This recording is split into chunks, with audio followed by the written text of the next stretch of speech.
Bunso Mix malinaw tinapos na ang usaping ito, buong detalye ating alamin.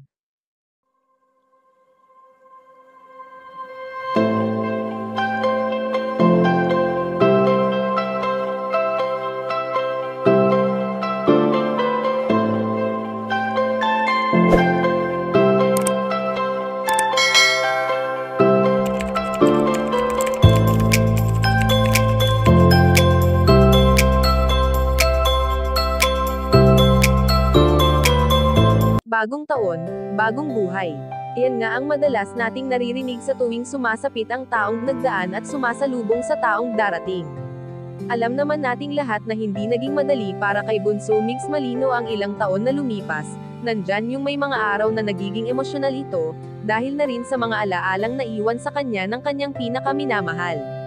Sa ups and downs nga sa buhay ng binata, ay hindi naman siya naging mag-isa, dahil nakasuporta pa rin naman sa kanya ang kanyang mga mahal sa buhay sa kabila ng mga sakit na kanyang nararamdaman sa tuwing namimiss niya ang kanyang prinsesa na si Cutie Mahal.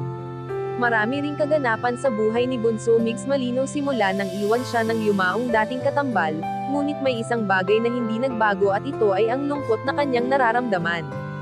Maging ang buong pamilya nga ng binata ay hindi lubos maisip na talagang wala na ang kanilang prinsesa na minahal na rin nila ng lubusan.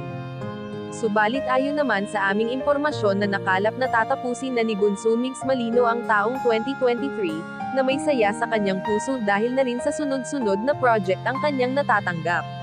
Bagamat ngayong taong 2024 na kahit mag-isa na lamang siya at hindi na muling makakasama pa ang kanyang prinsesa, ay pilit pa rin naman niya itong inaalala sa araw-araw na dumaraan.